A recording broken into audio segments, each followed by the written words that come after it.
The best gift for PC gamers in your life. We are in a PC gaming renaissance. Cheap parts and an abundance of home workers have led many of the upgrade or build a fresh rig this year, where this fall's new graphics cards have ensured that the most affluent gamers can still assert their technical superiority over PlayStation and Xbox players when it comes to the gift buying. Though things get tricky, PC gaming is all about choice, and that means you'll find hundreds, if not thousands, of options in every category, all claiming to be the thing you're looking for. We are here to help you cut through the noise and find the perfect gift for the PC gamer in your life, or at least give you the knowledge to find it. Gaming keyboards are a different thing to get right. A lot of what makes a great keyboard comes down to individual taste.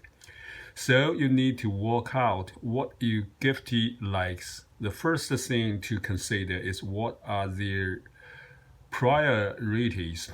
Are you encouraging your loved one to go pro at Valorant, or do they just want something better than the junk that comes free with their tower? How much are you willing to spend, and what features will they appreciate? Spending $6 might get you a keyboard with an abundance of RGB lighting, but those design flourishes will likely mean a compromise when it comes to performance. Switches.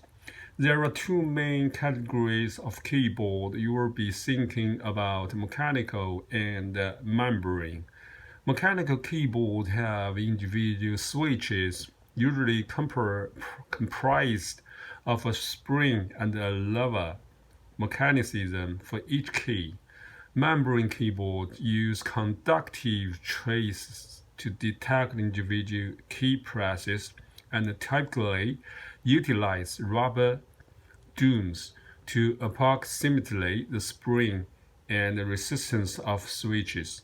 Good ones feel pretty nice to type on, but those used to typing on a mechanical keyboard won't be fooled.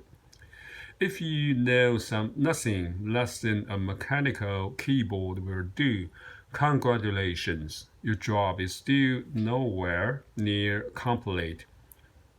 There are dozens, if not hundreds, of different switches available nowadays, and the manufacturers will often give you the choice of at least three when you are ordering a keyboard.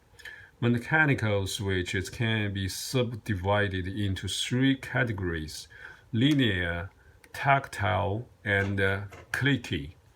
Linear switches are, as the name suggested, the simplest type. Push down on a key and it goes down. Reach the actuation point and the key press is registered. They are smooth, consistent, and, as the linear suggested, requires the same amount of force throughout each strike. They are preferred by those playing FPS and other games that require precise movement and are generally the quietest switches around. But there is a learning curve if you are coming from basically any other type of keyboard. Cherry's MXR Red is the most well-known linear switch. MX Speed Silver is the same as Red but with a shorter travel, and MX Black keeps the same travel as Red but requires more force to push down. Even if the keyboard you're buying doesn't have a MX switches, chances are the switch manufacturers were either just call them linear or follow Cheryl's naming scheme, although you may see some references to linear switches as yellow. Tactile switches are quite different. Press a key and halfway down, you will feel some resistance followed by a distinct bump that provides feedback to let you know that the key press has been registered. Once you feel the bump, you can stop pushing the key and move on to the next. These switches are typically more forgiving to newcomers than linear ones, but by design aren't as smooth or consistent as linear switches.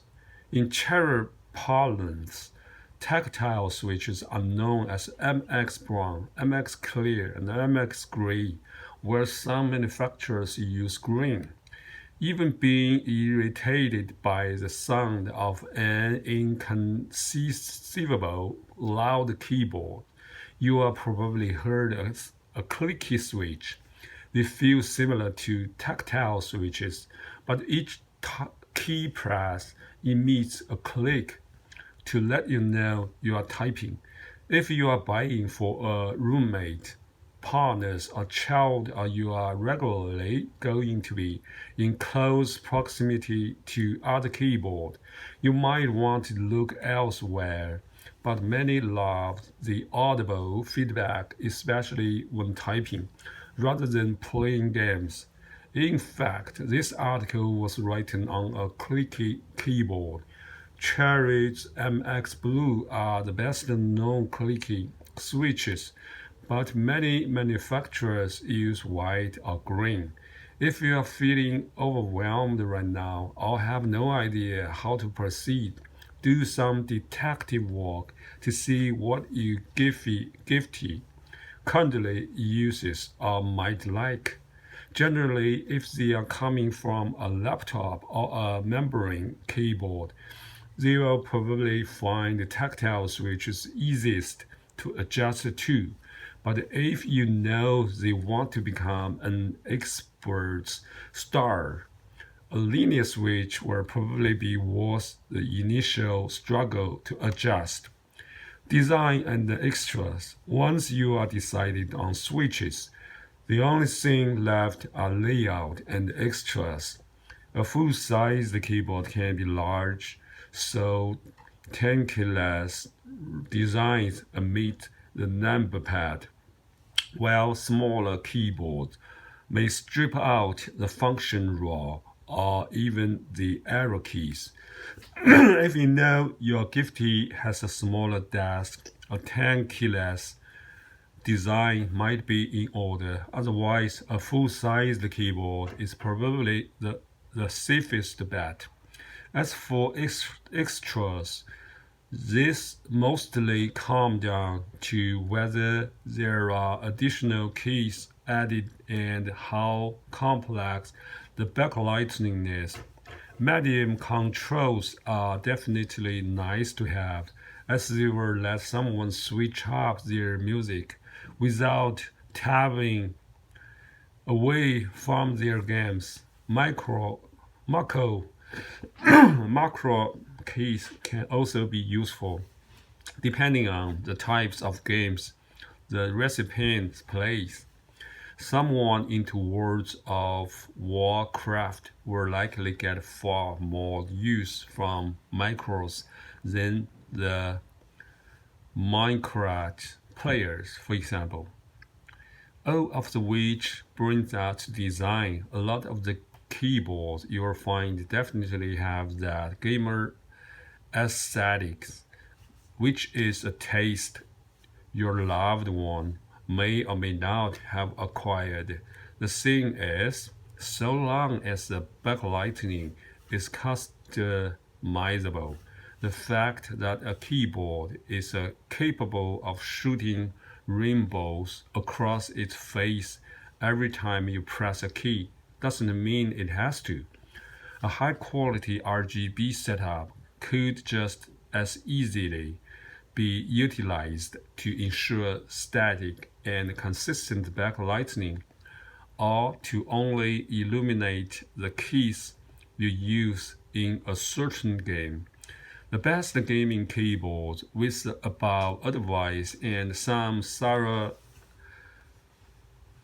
Googling of reviews, you should be able to find the best keyboard to gift.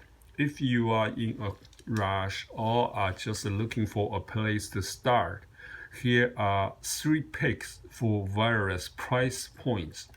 Best RGB entry-level keyboard, Razer Synosa V2.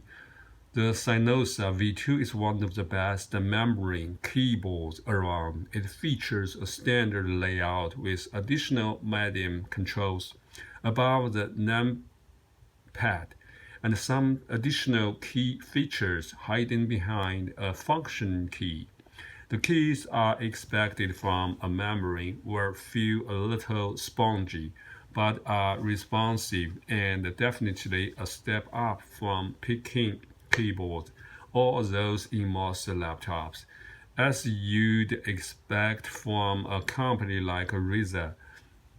There is an awful lot of RGB there, which with each key individually light and fully addressable. Razer Simpness software is good for customizing everything from macros and also includes some fancy RGB presets if your loved one is rainbow inclined. This keyboard is definitely more flashy than functional, but its low price and solid performance make it perfect for a child, teen, or more casual players.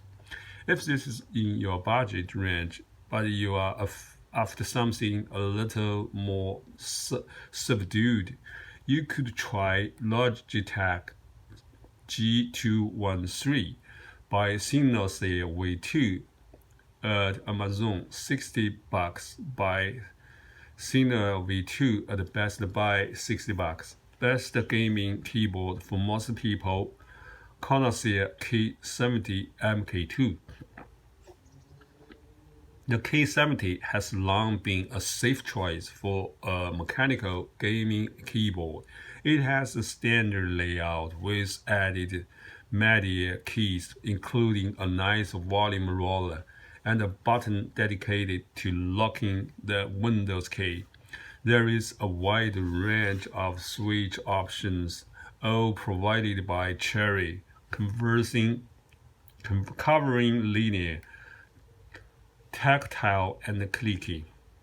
The K70 also comes with some swappable key caps for FPS and MOBAs that are contoured and textured to give players more grip on the most important keys. Corsair's software works well for customizing functions and RGB, and the K70 improves on cheaper keyboard with built-in memory. That means you can set up 3 profiles for various games you play, and they will be there no matter what PC or laptop you are plugged into. Perhaps the only potential negative with the K70 is its design. It's well built, but compared to more neutral offering from Logitech and Razer, the front choice for the key caps is extremely gamer. If that's deal breaker, you might want to consider something like the Logitech G610 instead.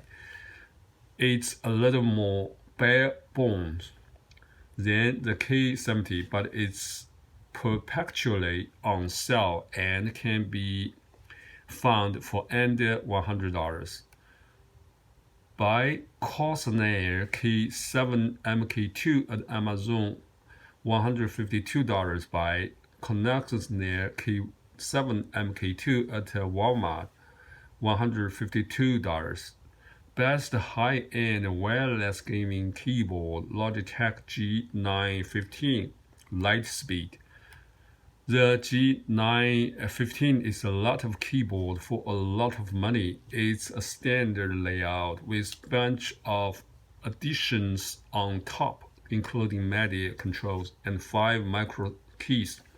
It's also wireless with a quoted 1 ms latency and a dedicated button to switch between paired machines, which is useful for someone that uses a secondary PC to stream with. You can also use it wired. While there are no swappable keypad caps, like the key 70, there are hotkeys for swapping between profiles, and Logitech's software does a good job of making customization simple. Really, what you are buying with the G915 is the design. It's an incredibly thin deck with keys that seemingly float above it, and premium materials abound. Logitech has its own line of solid switches, but while the linear and the tactile ones are recommended, the clicky ones aren't quite up to scratch for a product in this price range. At around $250, it's not a cheap gift, although there is a 10 keyless version of the keyboard for a slightly cheaper $230. Buy G15 Lightspeed at Amazon $250 by G915 Lightspeed at Best Buy $250. Gaming mice come in many shapes and sizes, and once again, what's perfect for one person may be kryptonite to another. Thankfully, there aren't nearly as many variables to consider if you are looking to gift a mouse rather than a keyboard. Grip style. One thing worth knowing is how the person you are buying for holds their mouse, palm, claw, or tip. If you are already confused, no worries. These terms are simple to understand.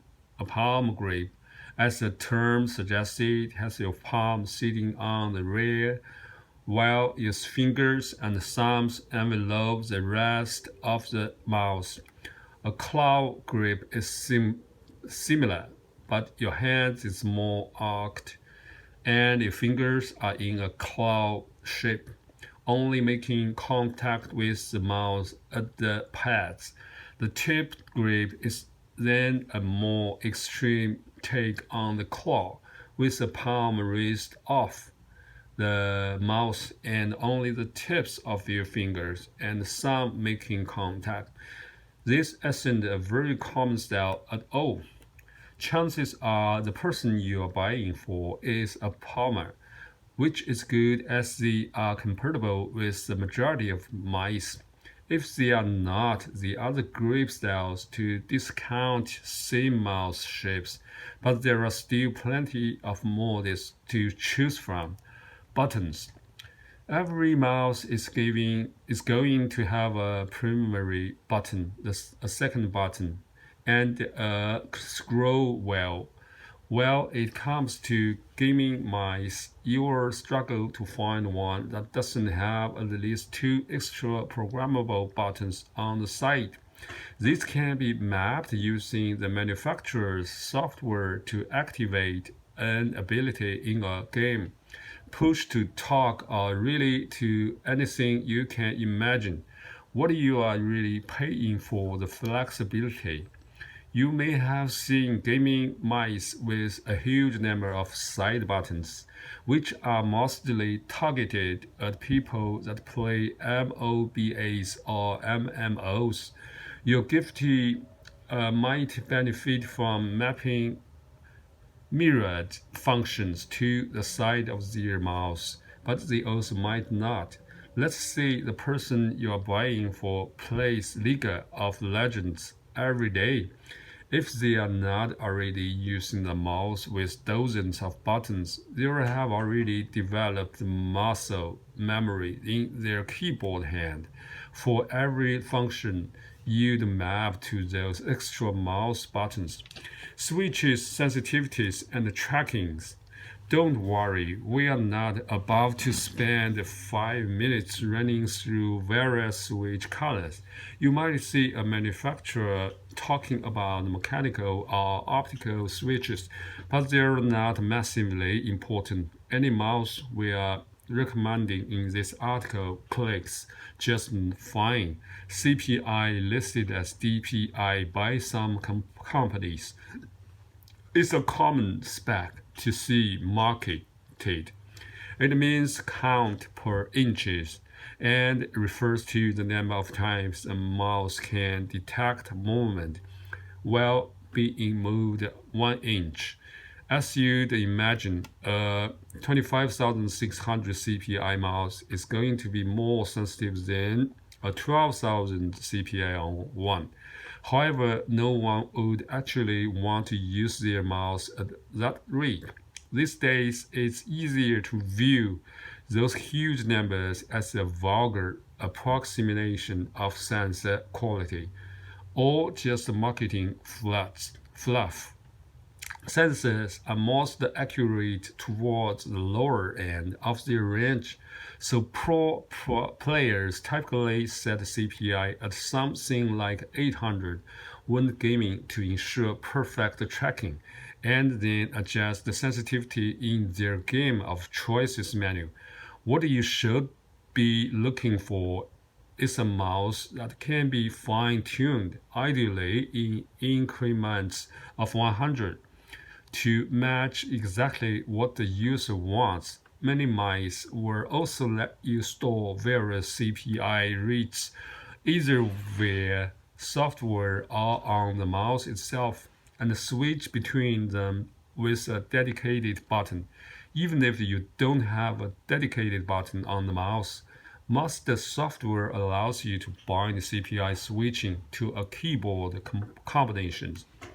This is useful since at 800 CPI you will struggle to move your mouse across the desktop. My 16,000 CPI mouse sits at 1,900 when I'm working and has a button underneath that can step that down if I'm playing a game. More expensive mice may let you switch button mapping at the same time, letting you have different setups for different games. The final mysterious figures to unveil is IPS, which means inches per second and refers to the speed at which you can move your mouse before it stops tracking movements properly. You may also see this referred to as max speed. This is not crucial if you are buying for a Civilization VI lover, but if you are in a fast-paced FPS trying to land flick shots, you can move your mouse at incredible speed over every short distance.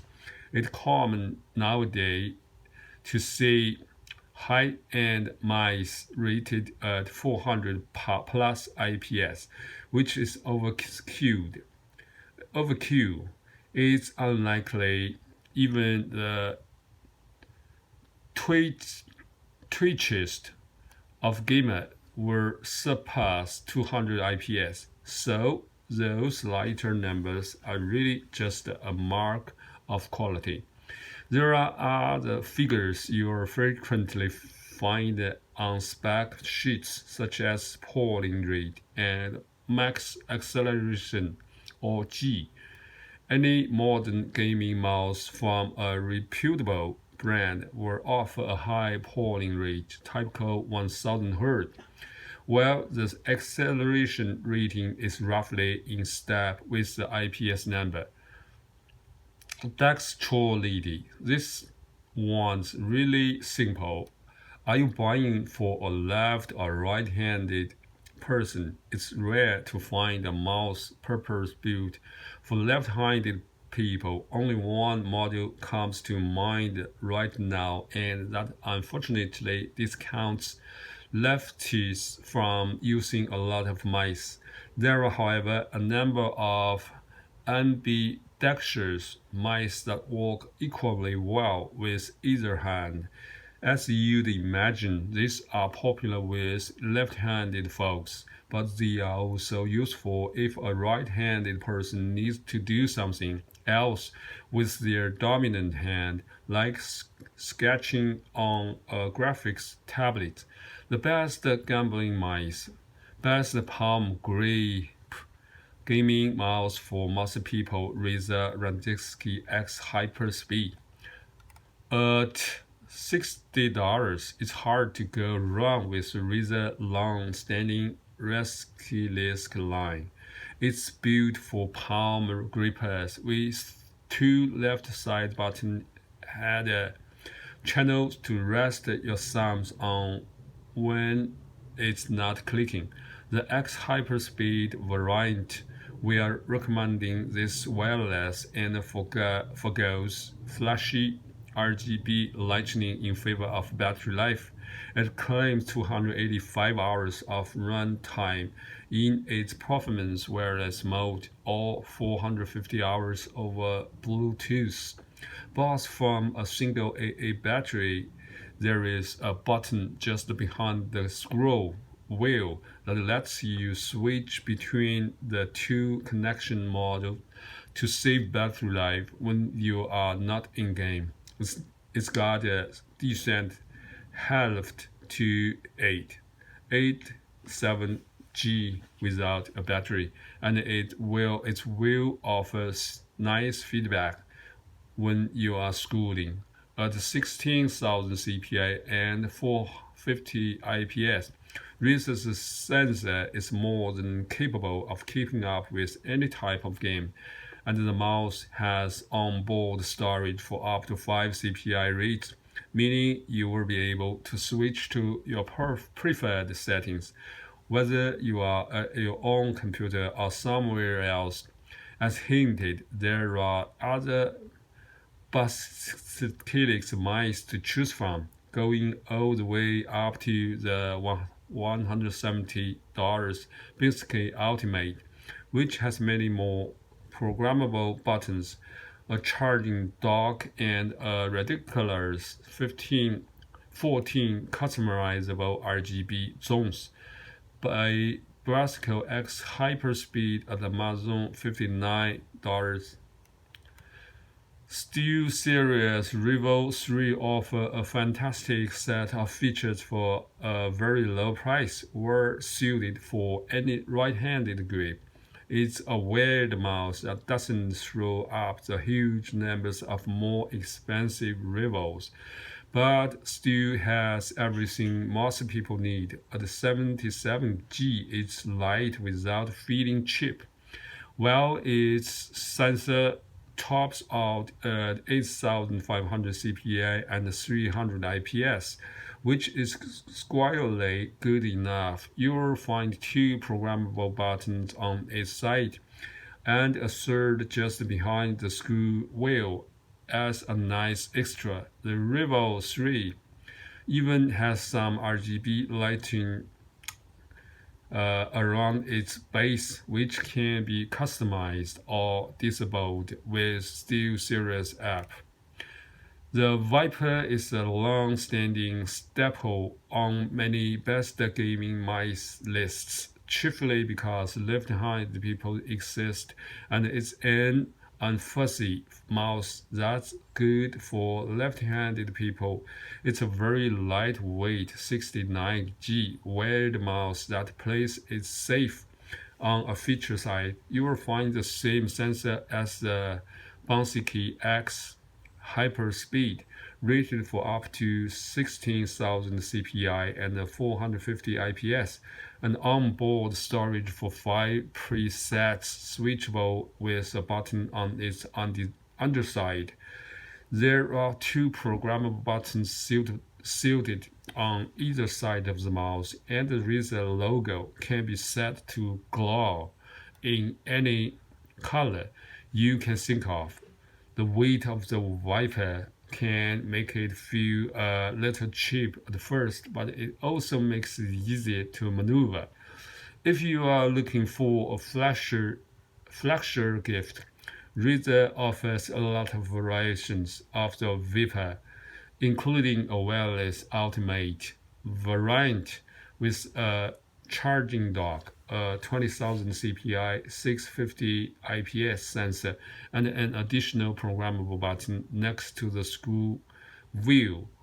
Oh, and if Razer's not your loved one's thing, or this is all sounding a bit rich for you, SteelSeries has a solid entry-level ambidextrous model worth looking at, the Sensor 310. It has two programmable buttons on each side, a 12,000 CPI 350 IPS sensor, and a decent amount of weight to it at 92G. Buy Viper mouse at Amazon $79. Logitech's G Pro wireless is a bit of sleeper. It has none of the gamer aesthetic of its contemporaries, but it's true overkill in the spec department. For starters, Logitech's Lightspeed wireless tech is best in class, with great latency and rock-solid performance. The G Pro sensor is rated up to 25,600 CPI and over 400 IPS. And like the button, it can store 5 profiles on board. It's extremely lightweight, clocking in at 8G, including its built-in battery, and lasts for 60 hours without a charge, or 48 hours if you have its RGB lightning switcher enabled. The G Pro works within grip style and is entirely ambidextrous, as you can either have two programmable buttons on each side or use the included blanking plates to just have them on the left or right.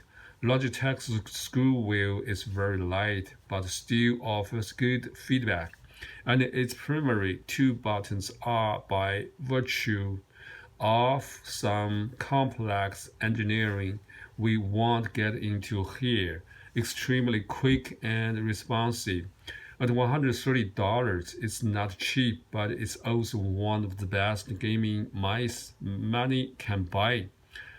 By G Pro wireless at Amazon $129. Well, controllers. Well, keyboard and mouse is typically the preferred way to play, with so many console games being ported to PC nowadays. A dedicated gamepad is a nice thing to have. Perhaps it shouldn't be surprising that the only controllers we're recommending today are made by Microsoft.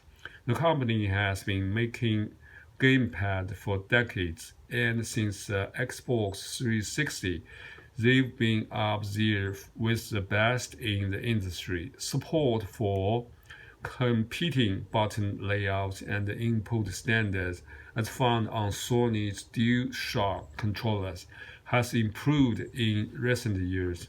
But Microsoft's button layout and the X-Input API is the standard for most games, where Steam, in particular, does a good job at making DualShock on PC seamless. You will find yourself running into problems with mapping or compatibility in certain games. FIFA 20 is a great for terrible example. The best PC gamepad for most people, Microsoft Xbox wireless controller. Thanks largely to X-Input, the export where Xbox wireless controller is the standard PC controller and also the best one for most people. It's currently in the middle of a glow up as a new version has debuted with the Xbox Series S and X, but it's so similar to the old one, only the D-pad is significantly different that you needn't worry about which version you are buying. Both pads support Microsoft's proprietary wireless tech, which is built into some computers but also work well with Bluetooth. Battery life over wireless is strong, but given the distance most PC players sit from their screen, chances are they will be using their pad over USB anyway. The only thing you really need to think about is color and price. The older pad is available in dozens of designs, including some limited edition ones tied to games like Cyberpunk 2077. If you click around a bit on Amazon, you can frequently find some great deals on select colors that drop the asking price down from $65 to less than $50. Buy export wireless controller at Amazon $6. The best high-end PC gamepad for most people, Microsoft Xbox Elite Controller 2. The Elite Controller 2 is the Xbox wireless controllers to access. All of the materials used are more premier, more grippy, and just nicer to hold. It comes with a choice of D-pads and adjustable tension analog sticks that can be swapped out at any time. You can also change the dead zone of the sticks with the included software. Around the back, hair triggers can reduce the amount of time required to take a shot or jump. Unlike the standard controller, the Elite has a built-in rechargeable battery, which is good for 40 hours of gameplay and charges over USB. Perhaps because of this longevity, it weighs considerably more than most pads and can take some time to get used to. Let's be clear.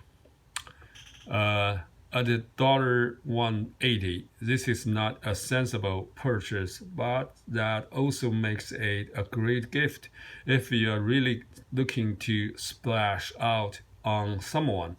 It's something most gamers would love to have but aren't willing to buy themselves. Buy Elite Controller 2 at Amazon $180.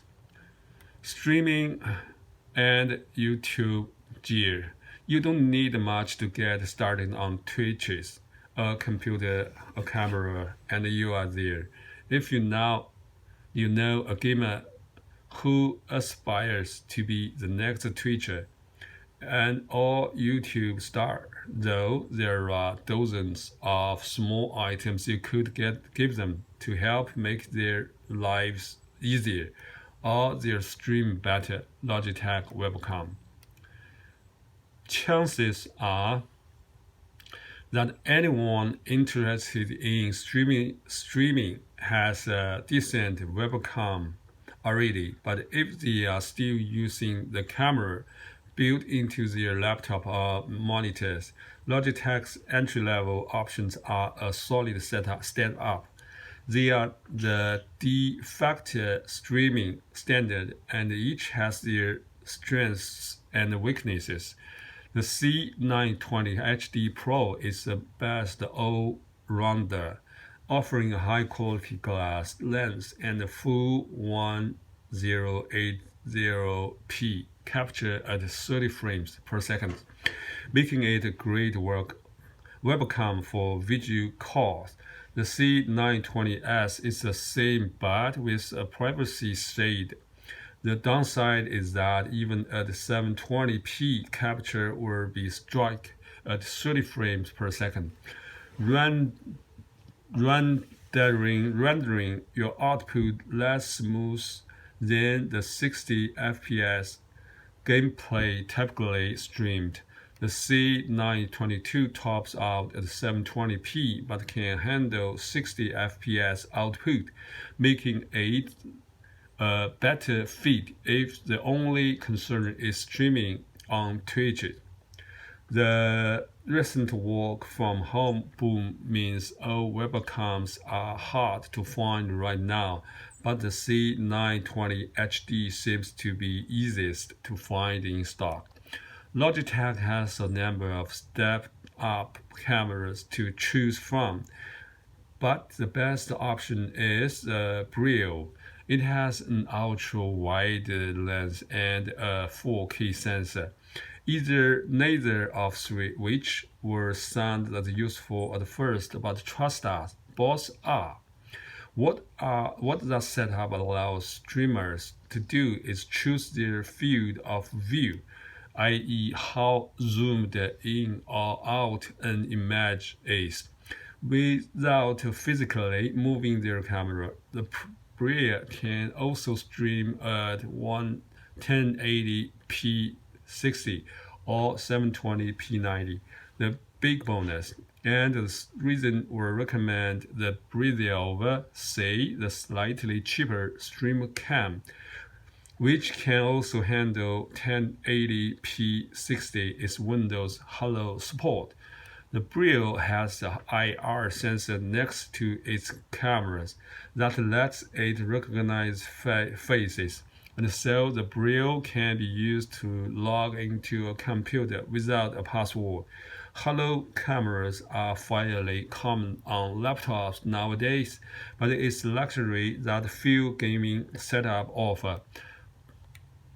Even if you've got the best camera in the world, you won't be worth much without light. There are many cheaper options than Agatodes, but the Key Light Air offers some nice comfortable in a premium package, and it's altogether more giftable than an unbranded light into a cardboard box. We've previously recommended the $200 Key Light, and the Air is just a smaller cushion where the full-sized light clamps to your desk. The Air comes with a small base that sits on your desk, although that can be swapped out for a clamp if you prefer. Both can be adjusted to various angles and take up less space than a box light would. The Air's rectangular light fitting has 80 powerful LEDs that produce up to 1400 lumens, while the full-size Key Light doubles the number of LEDs and lumens produced. Both can be tuned to a wide array of brightness level and color temperatures, ranging from 2900K to 7000K, using an app on phone or computer. Bluetooth Yeti Microphone is well loved by podcasters, streamers, and YouTubers alike. It's a versatile mic with 4 distinct models that let you control what directions it records sound from. A streamer would likely use cardioid mode, which picks up sound directly in front and mostly suppresses sound from behind and the sides, as it can save viewers from hearing the clucking of a keyboard. The other functions are more useful for recording than streaming. Bidirection mode is perfect for a one-on-one interview, while the stereo and omnidirectional modes are useful while recording musicians or bands. Finally, the Stream Deck. This little device is like an extension of your keyboard, offering 15 customizable OLED buttons. What someone does with it is entirely up to them. There is tight integration with OBS, the most popular program for streaming. So one button could start a stream. Another could switch cameras or change the brightness of your lights, where others could be configured to display graphics on your stream. What audio is playing or which of your many tests is being streamed. As each button is a mini OLED display, you can set an icon or end level to help keep track of what everything else does. Well, there are only 15 buttons. The Stream Deck software allows you to set up folders, so you can technically have hundreds of macros and shortcuts saved. Personally, my Stream Deck mostly acts as a launchpad for applications, and I have folders set up that replicate keyboard shortcuts in apps I don't know very well, like Adobe Premiere Pro. If the 150 Stream Deck falls outside your gift budget, Elgato makes a $100 compact version. The Stream Deck Mini, although it only has 6 buttons, like the larger version, it technically can house infinite shortcuts. There's also an enormous 32-key Stream Deck XL priced at $250.